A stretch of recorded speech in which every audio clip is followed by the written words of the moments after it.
Hi, my name is Tom Rawls and I'm the pastor here at Proclaimers, and I'd like to welcome you to our YouTube channel. Sunday by Sunday we take great delight in sharing what the Bible has to say.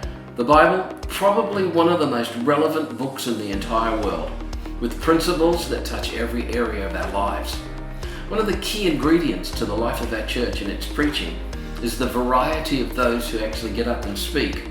From myself with over 40 years of experience, Dr. Phil Temple, who is a psychiatrist, doctor, medical doctor, again with 15 years of experience at preaching.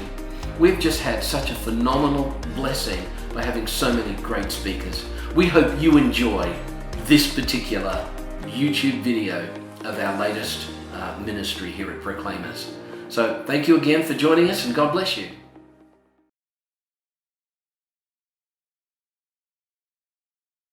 I've had flu this last week. This last week has been a complete write-off. No, it's not been coronavirus, just to clarify, although it's felt pretty bad. So this is just my liquid medicine. It's hot water with a bit of lemon, yeah.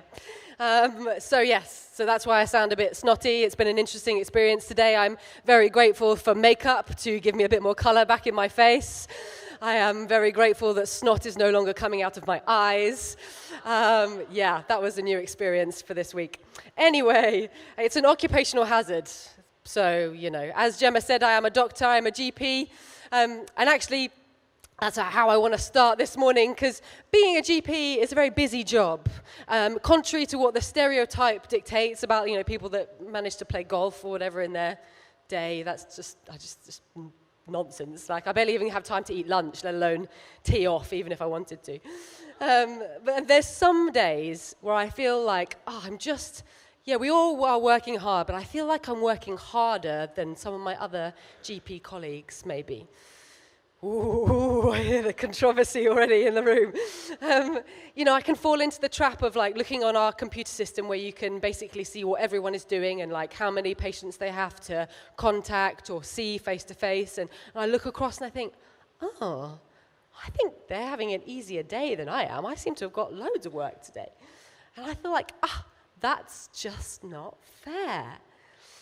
Sometimes I feel like I'm given extra work to do by some of the other members of our practice team, this patient's really tricky, but Dr. Temple's really good with them. She's so kind, she's compassionate, so she'll be really good to see them. And I'm like, thanks. I'm really grateful that you think I'm a nice person and a good doctor and everything, but that's not fair. I don't want to do more work than other people just because I'm nice. Maybe I should start being a bit more mean and rude to people now, and then I won't get as much work to do. That's not fair, right? The meaner and more grumpy you are, the less work you have to do as a GP, but the nicer you are, the more work. No, it's just not fair. And I don't think we need, you need to be a GP to ever feel like you're working harder than others for maybe the same pay or in the same kind of job role. Because we can easily compare our efforts to that of other people's and get frustrated when it seems like we're putting more in, but they're getting more out. And I know it's not just in a work setting either that we actually get these kind of it's not fair kind of moments. And it's probably because there are countless opportunities to compare ourselves to other people, right? We like to do it a lot. What about when it comes to our education or to school, to university? It's so easy to compare ourselves to our classmates based on our attainment, our results, our grades, or how much work we're putting in. Med students, there's always someone who's doing more work than you and telling you all about how much more work they're doing, right? But more likely, I don't know if anyone else has ever felt that actually I seem to be working a lot harder than other people, but yet getting the same kind of marks, or maybe not as good marks as other people. That's not fair. I don't know, has anyone ever else had someone in their class who's like, I don't have to do really any work, but they get A stars or whatever all the time? Those people, what is that about? It's not fair. If you're one of those people, hats off to you, well done. But what about another very British scenario, I think, in terms of when things are not fair, is queuing. Whoa. As Brits, we love our queues, don't we? We like things to be orderly and to be fair. But what if there's a multi-lane situation and you're in one queue, just being very patient, very orderly, very British, and then this other lane is going faster and going down quicker. Like, that's not fair. I'm waiting here patiently. Maybe you want to save up for something like a big purchase. Like maybe it's like a new DSLR. Stuart sitting there with his camera.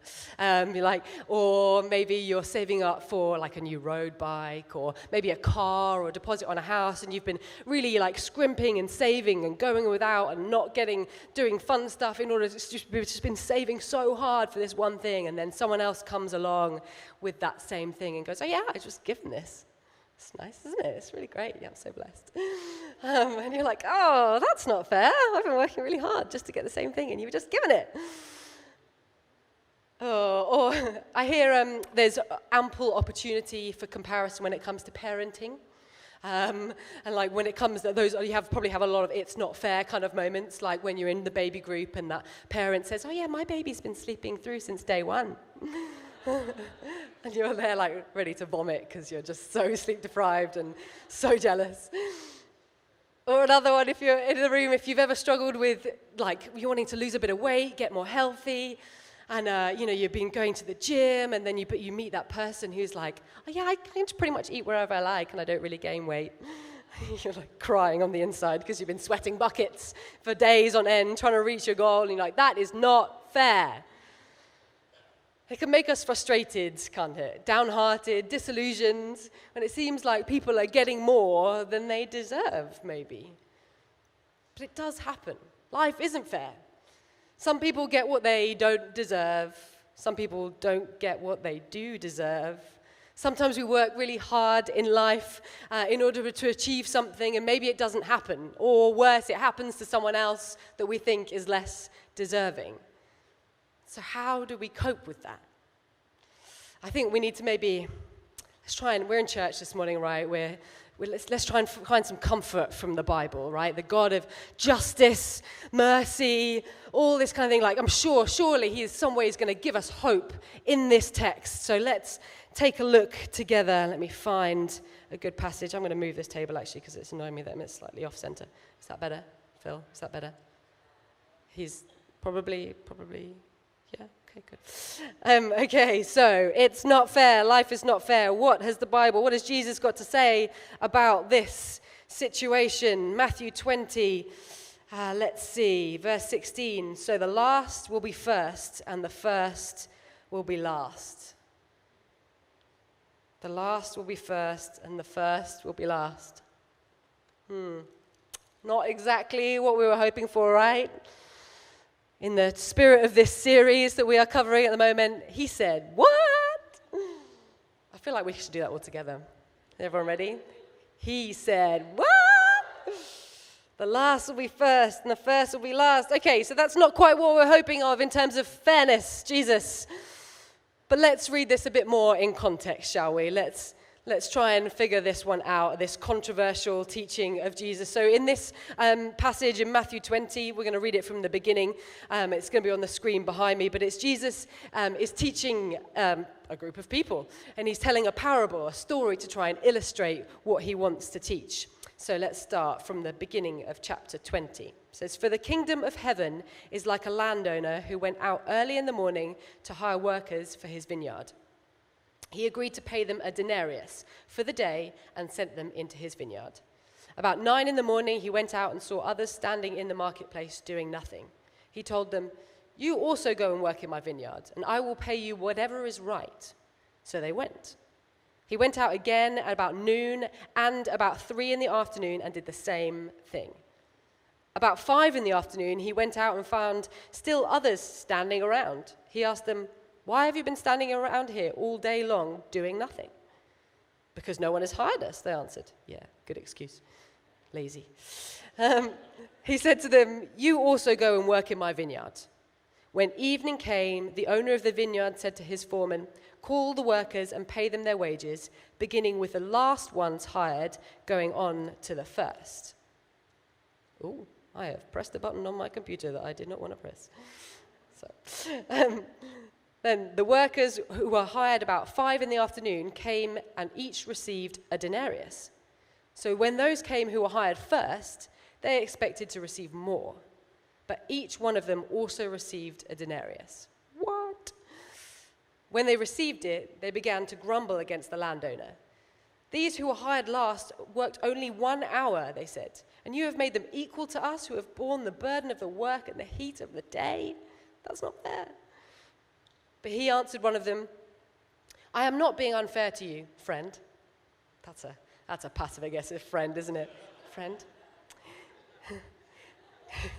Didn't you agree to work for a denarius? Oh, yeah, they did. Take your pay and go. I want to give the one who was hired last the same as I gave you. Don't I have the right to do what I want with my own money? Or are you just envious because I am generous? Wow. So the last will be first, and the first will be last. Woo! I mean, that parable is savage.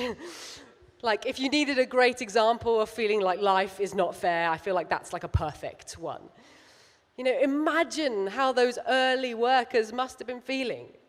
Like a full day's work, you know, they were toiling away in the heat of the day, working really hard all day from the crack of dawn, thinking that denarius is in mind. You know, they must, at the end of the day, they must have been so exhausted, but actually maybe they having a sense of accomplishment, like I've done something, I've earned my denarius for today, I've earned money so that I can provide for my family.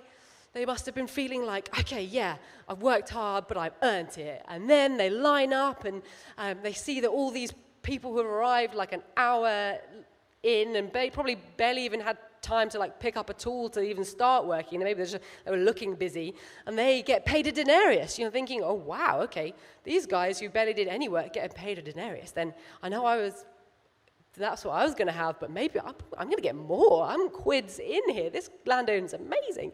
And they're going down the line, and they still get denarius. Denarius, just one bar. That is not fair. You know, they must have been so annoyed, compounded by their tiredness from all that hard work. That is not fair. All of the late arrivals, wow, they must have been like, this is amazing. We stood around doing nothing all day, and then this guy comes in and hires us for an hour and pays us the same amount as someone who's been there all day. I am definitely coming back to work here tomorrow. Not at the crack of dawn, though. I am coming at 5 o'clock in the afternoon after I have sat about all day, and I'm getting paid the same work for those who've been working hard all day. They were laughing. They were quids in, like, man, they definitely got what they did not earn. So, surely there is a lesson Jesus is trying to teach us here. You know, if the early workers had been paid first and went home, they would have been none the wiser that they were paid the same as the late arrivals. They would have not been aware of this unfairness. Yet Jesus wants to make it really clear in this parable that there is going to be this disparity, that it is not fair, that you can work hard all day and get paid the same amount as someone who is late arrival. So what's the deal with that, though? Like, what? He said what? What is the deal with everything getting flipped around? Like, I thought it was good to work hard, right? I thought it was good to be rewarded for working hard. But then he's saying, like, the last should be first and the first should be last. Like, is he trying to disincentivize hard work in our lives? If he's saying if we're all a bit more lazy, then maybe we'll get the same, we get the cash in, and we're like, what? It's pretty controversial to us hearing that now, right? But which is appropriate. You know, we're doing this series called He Said What, which is the controversial teachings of Jesus. But imagine how scandalous and controversial it would have been at the time. You see, that a significant proportion of the audience that Jesus was teaching to would have been Jewish. And that would have been particularly controversial to that group of people. Because what he's saying here is that the kingdom of God, in the kingdom of God, it's not about what you do. And that is so controversial to someone who is Jewish because up until that point, their entire interaction and relationship with God was entirely based on what they did. You know, it's all about the laws, the ceremonies, the washing, the diet, the sacrifices. It's all about what they had to do. And now Jesus is saying, none of that matters. I'm sure people in the crowd at the time would have been saying something on the lines of, he said, what? So how do we make sense out of all of this, though? How does that apply to us now? What can we learn from this parable about the problem of life not always being fair? I think the first thing that we can take from this parable is actually a really practical message about the problem with comparison. Comparison is the thief of joy. You see, the early workers get exactly what they signed up for, right? It says, did you not agree to work for a denarius? Well, they did. They must have been happy or okay with this kind of pay, otherwise they wouldn't have signed up to work for the deal. But the only time it looked like a bad deal was when they compared themselves to the late arrivals. If they got paid first and gone home, they would have been none the wiser. They would have gone home content with being paid, and all they expected they'd been paid for that day, but it only became apparent that when they didn't have what they looked like the best deal, that they felt that sense of injustice, that this is not fair. You see, we only get jealous or resentful of other people's experience when it seems like they're having a better time compared to us, or when they seem to be getting reward for little effort compared to what we are doing. I can still remember when we first moved into our current house, I spent the first few months just all the time being like, this house is amazing. Like, I love my house. I can't believe I get to live here. This is incredible. It's the best place I've ever lived. And then I went to visit a friend's house when they moved into theirs. And there was this amazing new barn conversion. It was huge. It was so luxurious, all like the mod cons, everything. And I was like, wow. And I came back to my own house and was like, yeah, compared to Kelly's house, this is okay. But it's, that doesn't change how much I appreciated it in the first place. It's still a great house, but yet when I compared it to someone else's bigger house. And actually comparing yourself to other people and your experience to other people's experience is not being fair to yourself or those people. In reality, we have no idea what the cost that has come of living the life that we think people are living. Maybe if we knew the true cost, we wouldn't want it. Now, I know if I knew how much my friend's mortgage was, I'd probably be okay with my own nice house. We can look at people's results, people's Instagram highlight reel, and want that, and be jealous of that, and compare our own experiences to that, but we don't see the cost and what it takes to get there. And then we feel like, it's not fair. So at CrossFit, I had to mention that somewhere, it's easy to look around and compare yourself to other people. Like in the workouts, you think, oh man, they've got like way more weight on their bars compared to me. They're so much stronger than I am. Like, they got that workout done so much quicker than I did. And you can feel really disheartened with your progress. But actually, if you choose to compare your workouts that you're doing today compared to when you first started, actually you've made huge progress in that space of time. Because comparing yourself to other people is not an accurate comparison. You're not at the same starting point.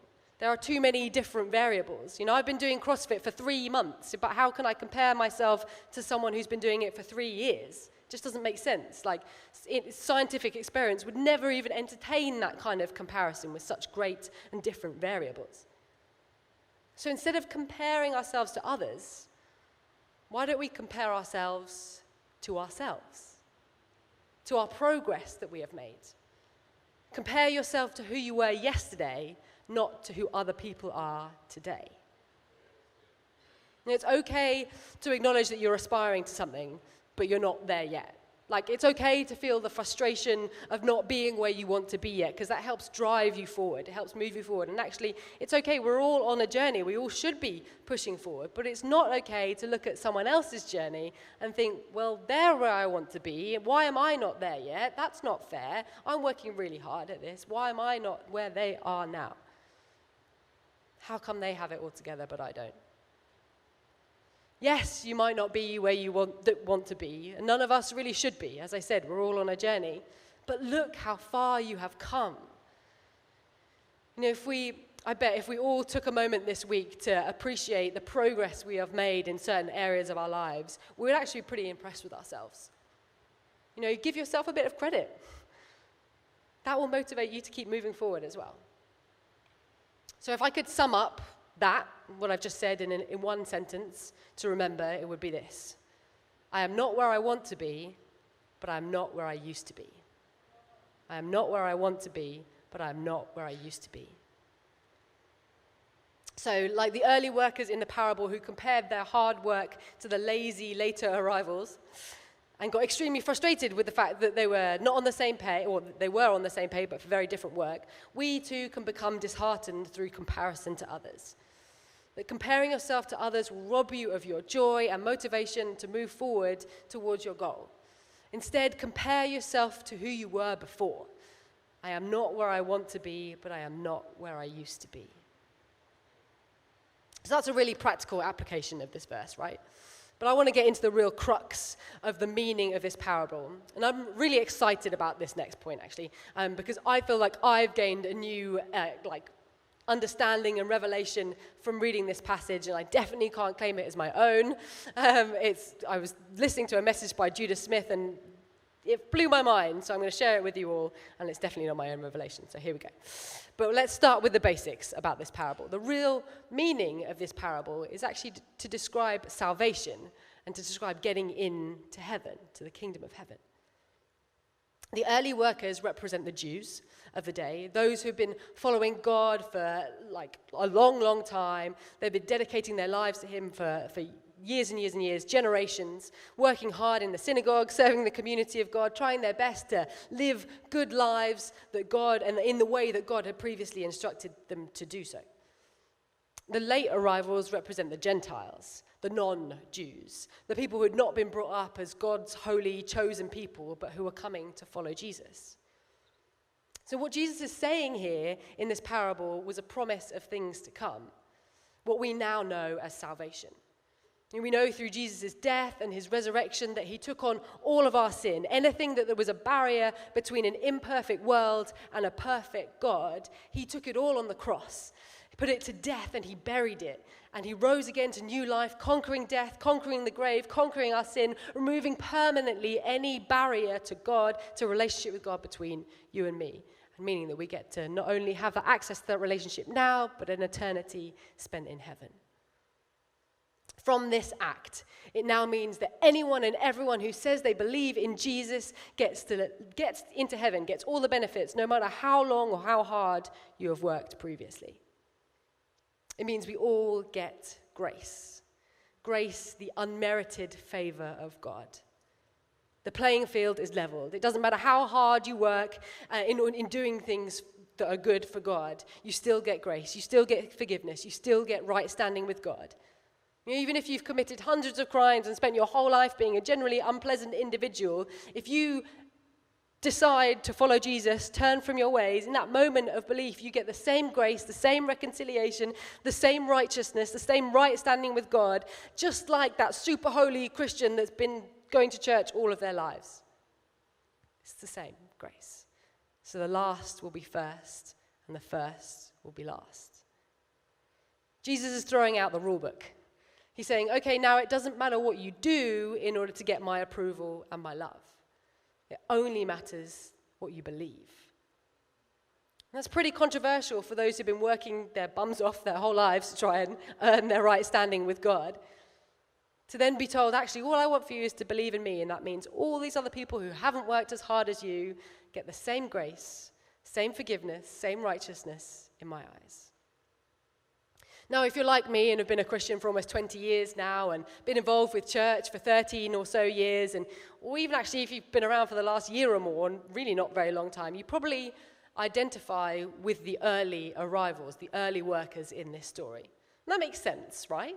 Like, we've been around a while, we've been working hard to serve God, to build church, and we're doing, serving on team every week, doing all these kind of things, so we can see those late arrivals, so we can see new people connect with Jesus, new people coming to Jesus no matter how old they are, what they've done, what their background is, all this kind of thing. That's what motivates us, right, as the early arrivals, as the Christians that have been around here for a long time, and we celebrate that. We're passionate about that. But if we're all honest with ourselves, there may have been times that we've been a little bit jealous of the unfairness of the late arrivals, haven't we? ooh, so-and-so's only been a Christian for about 5 minutes, yet she's leading worship. I've been on BVs every weekend for the last 3 years, and I haven't been able to do that. Or I've been on welcome team for 10 years now, and then this new guy comes along 6 months ago, loads of tattoos, foul mouth, connects with Jesus, and now he's my team leader. How's that fair? Or, who is this girl preaching to me? She's not got life experience, no theology degree to be able to speak on that platform. I'm sure none of those were you. You've never thought that. Maybe the person next to you. Here's the sucker punch, though. We all probably identify with the early workers, the early arrivals in this story, but actually when you think about it, we are all the late arrivals.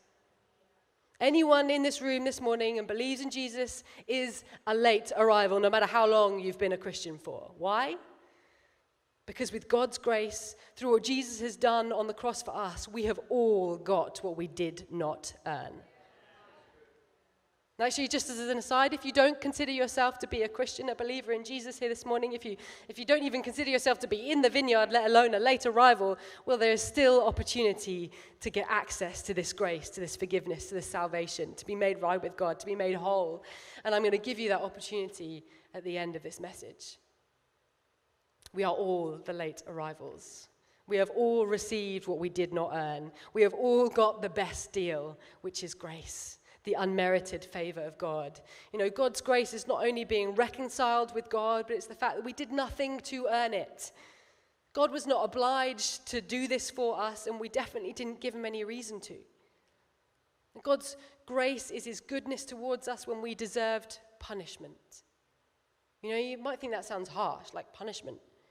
But the reality is that none of us in this room are perfect. We have all done things or will do things that we regret. It doesn't have to be a crime for it to be sin, to be missing the mark, to be falling short of the best life that God has for us. You know, no matter how small or big this imperfection, it's still a barrier to a perfect God. But God chose to make a way with Jesus. He chose in his grace and mercy to give us this undeserved reconciliation, this salvation. We are all late arrivals. You see, what we do deserve is a life in eternity separate from God because of our imperfection. You know, I could talk for hours and hours about the theology of that, and I wish I had time to go into that more in detail. But actually, if that is a confusing or a difficult point for you and you want to talk about it more, please come and speak to me or one of the team afterwards and let this be the start of the conversation. But we deserve to be separate from God because of our sin. Yet in his mercy, God stepped out of heaven, squeezed himself into human form, walked this earth, fixed the problem of sin by taking it to the grave and conquering it. This means now we get what we do not deserve, a direct relationship with God. When he looks at us, he doesn't see our sin, all the things that we have done wrong. He sees instead Jesus covering all of that. Through this relationship, we find out who we are, what we are living for, why we are here, a reason for being. He gives us all that we need to live out this life, a life beyond our wildest dreams. We are all late arrivals getting what we did not deserve. You know, if we view ourselves as late arrivals, we never fall victim to the "it's not fair" mentality. Because we're always on the receiving end of the best deal. So to sum up this second observation about this parable in a phrase, I am not where I want to be, but I am not where I should be. I am not where I want to be, but I am not where I should be. Grace means we can say, I shouldn't be here. I don't deserve this. I couldn't do this on my own. I shouldn't be here. I haven't been able to practice this without crying, so it's the sickness.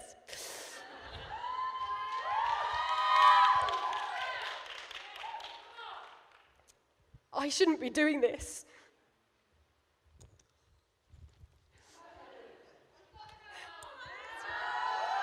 I'm just going to cry, is that okay? I was the shy, insecure kid that as soon as anyone even mentioned speaking in front of other people, I would feel sick. My heart would be out of my chest. I shouldn't be here.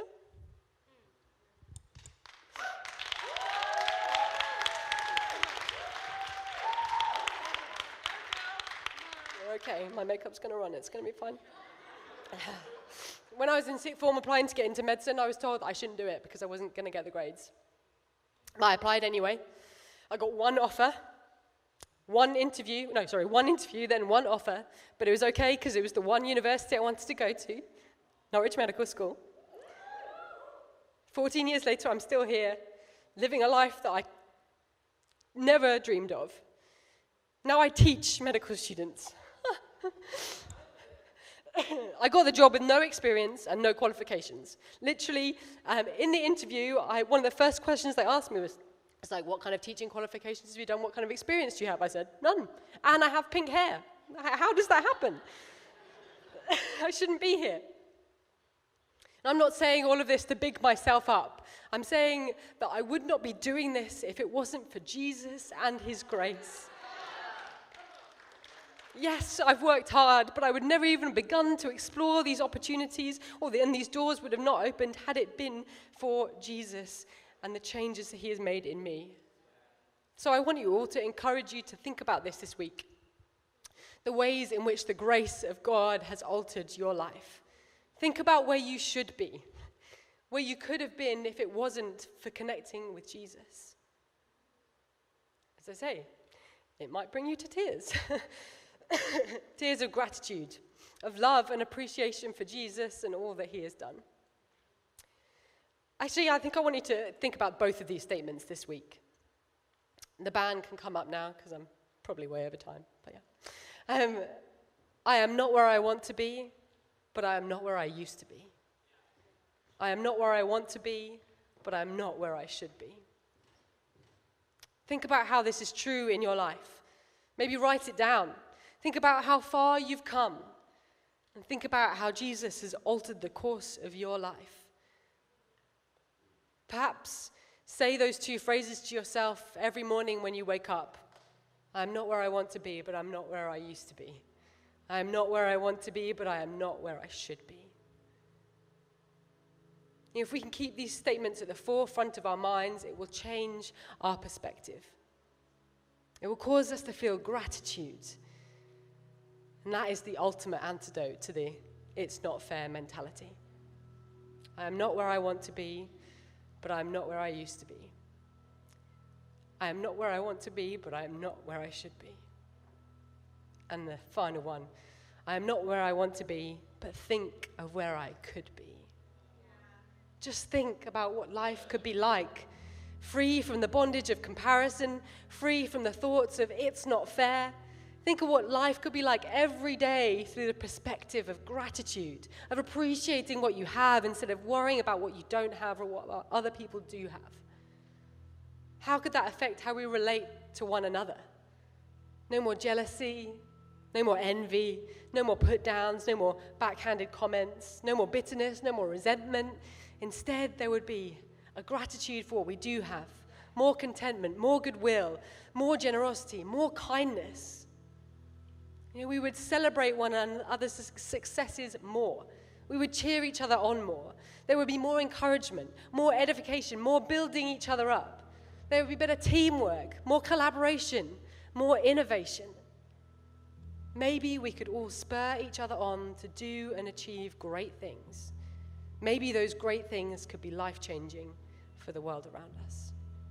I'm going to come back in a minute and give you that opportunity to connect with Jesus, but in the meantime, Lily, why don't you lead us? Okay, thank you for joining us for this YouTube video presentation of our latest ministry. We hope you really enjoyed it, and if you did, why don't you subscribe to our channel?